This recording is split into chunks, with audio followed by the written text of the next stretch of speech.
We are back here on Issues and Answers. Man, I love Freddie Jackson. That's my guy. It is 7:30 on the dot, so that means I got about a half an hour left in here before Marion Williams comes in with the 2x4 and starts regulating like Hacksaw Jim Duggan and kicks me on out of here. So let's get back to it. That number is 219-885-1371. The number again, 219-885-1371. Now, I saw this story a few weeks ago, and I thought I thought it couldn't possibly be right. I thought there's just no way. There's absolutely no way that this can be true. But I've actually looked around in different places, and it is indeed true. It is a very stark and sad view of this country that we live in, where a study that has been released by the University of California, Davis, has found that about half of all Americans expect a civil war to occur in the next few years.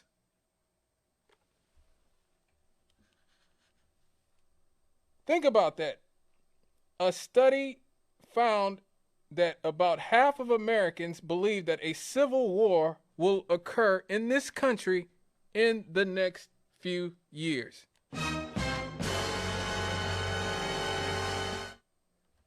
That is absolutely horrifying. Now, these researchers from UC California, Davis reported that 50.1% of the survey respondents said that they at least somewhat agreed that a civil war will happen soon. And only 47% disagreed. About 14% said that they strongly or very strongly agree that a civil war is imminent, while 36% said that they somewhat agree. Wow. Now, how did we get to this point in this country where about a half or close to a majority of Americans believe that a civil war is imminent? And I've racked my brain about this for the last few weeks, and I think the main culprit is, in my opinion, who I vilify on this show every week, the corporate-owned media. The corporate-owned media has turned neighbor against neighbor in this country. I don't care if you're a Democrat or a Republican or a libertarian or a leftist. The fact of the matter is, most of us don't have any real power in this country. And so to hate your neighbor because he supports Donald Trump, or because he hates or because he supports Joe Biden, when neither you or your neighbor are sure about how you're going to pay your own damn bills next month, is asinine behavior. It just is. You have people who are on television whose job it is to be as inflammatory as they possibly can. You have people on Fox News like back in the day, Bill O'Reilly, for a million years. His place has been taken by Tucker Carlson. And Tucker Carlson is going to come on there and he's going to tell you why you should hate all Democrats and hate the left. They're going to misrepresent what the left is and scare your grandparents into thinking that all of us on the left want to mutilate the genitals of your 8-year-old son, and we just all want to live in a socialist or communist dystopia where nobody has anything and we're all just sort of living off the government or something. because we're all lazy and don't want to work.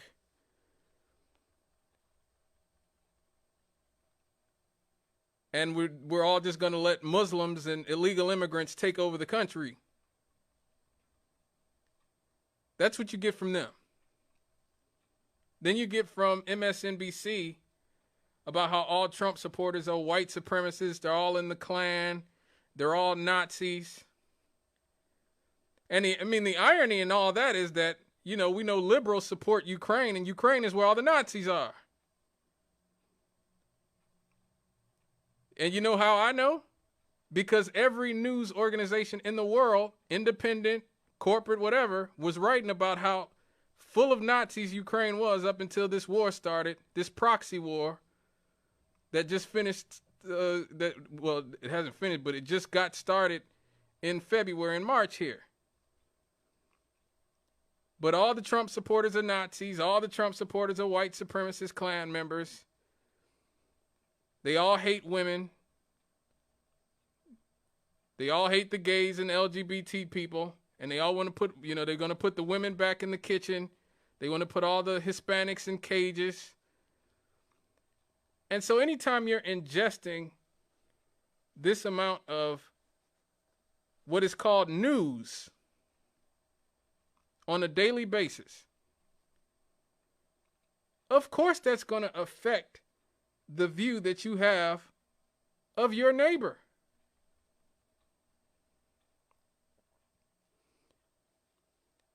And our politicians are, of course, stoking it on. We saw what happened on January 6th. Donald Trump called his supporters to Washington, D.C. to try to scare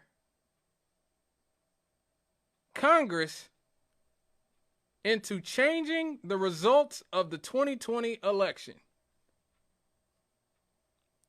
Think about that. You had Trump supporters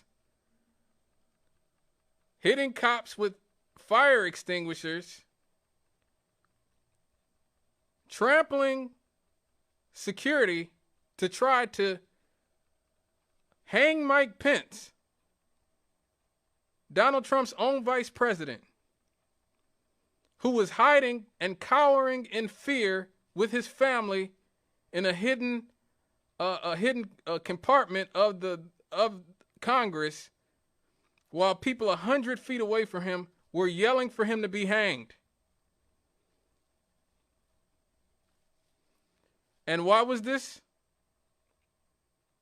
Because a Democratic election took place, and Trump supporters did not like the results.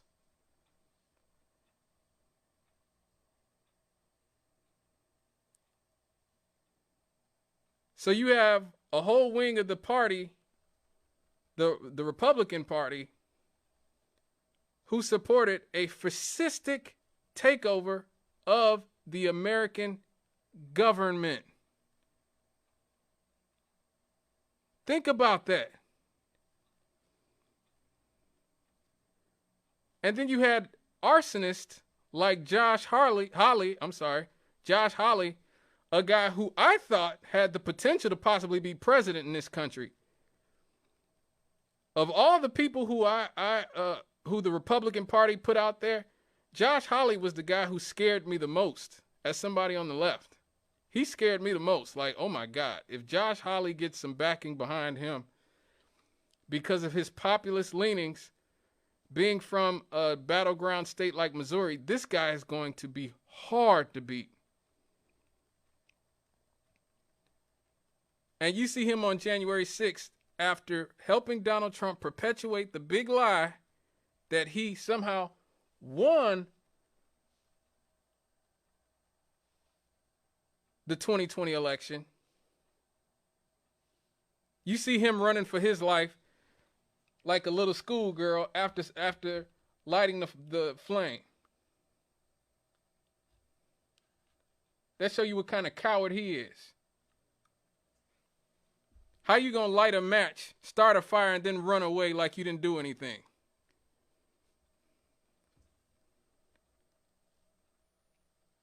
Now, before that, for 4 years before that, you had liberals, Democrats, perpetuating their own big lie that we called Russiagate. Now, I've been here since 2015, 2016. I told you guys back in 2015, 2016 that if Barack Obama truly believed that Russia had overturned the 2016 election and installed Donald Trump as president, don't you know there would have been bombs pointed at Moscow the very next day? You think Barack Obama would just let Donald Trump steal the election from his Secretary of State?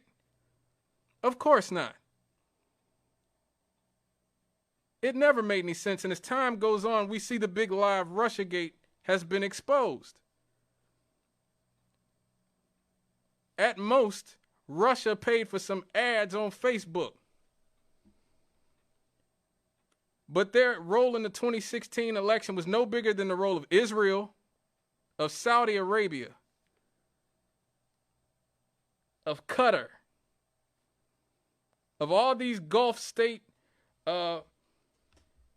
tyrannical governments that spend millions of dollars, millions and millions and millions of dollars buying off our politicians in this country. China.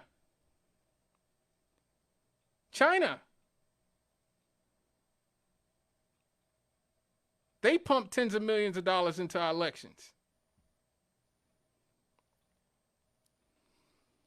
But the Democrats perpetuated the Russiagate lie. One, because Hillary Clinton did not want to answer for the fact that she lost an election. She spent $1.5 billion. She spent $1.5 billion to lose to a half, I'm going to say it, I know it's not politically correct to say this, but retarded game show host. That's what happened. She lost the most eminently winnable election in the history of the world because she was arrogant. She didn't campaign in the Midwest, in Michigan and Wisconsin and Ohio and those types of states in the closing days of the 2016 election where she was weak. Her and her team helped pump up Donald Trump. A lot of people don't know that. The Pied Piper strategy that the Democratic Party used. They kneecapped the one guy who actually polled the best against Donald Trump, and that was Bernie Sanders. He polled better than Hillary Clinton against Donald Trump in every single way, especially in the Midwest, where Hillary Clinton was weak. And so they had to find a way to invalidate Donald Trump's election. They were too embarrassed to just admit that Hillary Clinton was a terrible candidate that people hate because she's an awful person and because she's arrogant. And because the Democratic Party made a mistake in elevating Donald Trump over his Republican competitors and Marco Rubio and Ted Cruz because they thought it would benefit them. And to show you how big of fools they are, they're doing it right now. They're doing it again. Look it up. They are actually funding MAGA Republicans as we speak because they think they will be easier to beat than normal mainstream Republicans.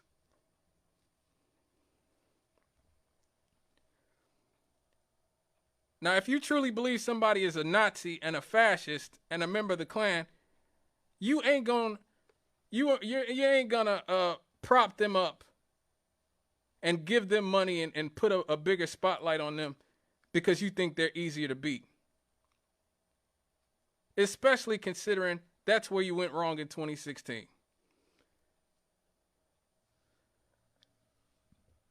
So here we have the last two political elections that we've had in this country. One won by a Democrat, one by a Republican. Both times, the loser of said elections has purposely sowed dissension within the American public with the help of the corporate mainstream media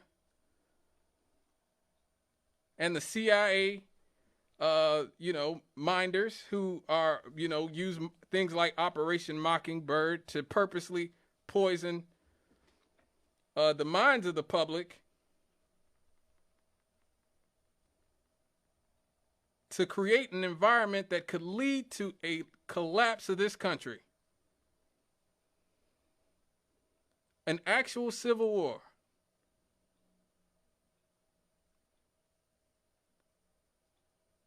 And what would a civil war in this country look like? It would be horrific.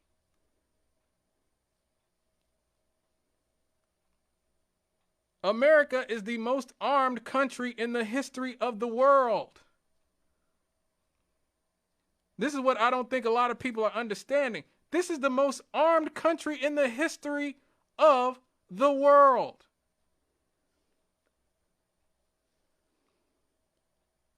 We are a country with 330 million people, but over 400 million guns in the country. Most of them in Republican hands.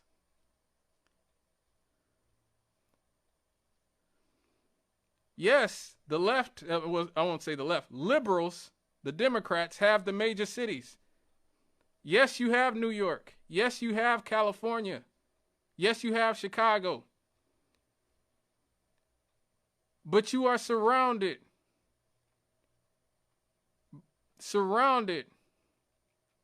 by red states and red counties that control the breadbasket of the country, that control all the oil and natural resources in this country. The virtual whole entire heartland of this country is in red hands, with only some specks of blue in the cities.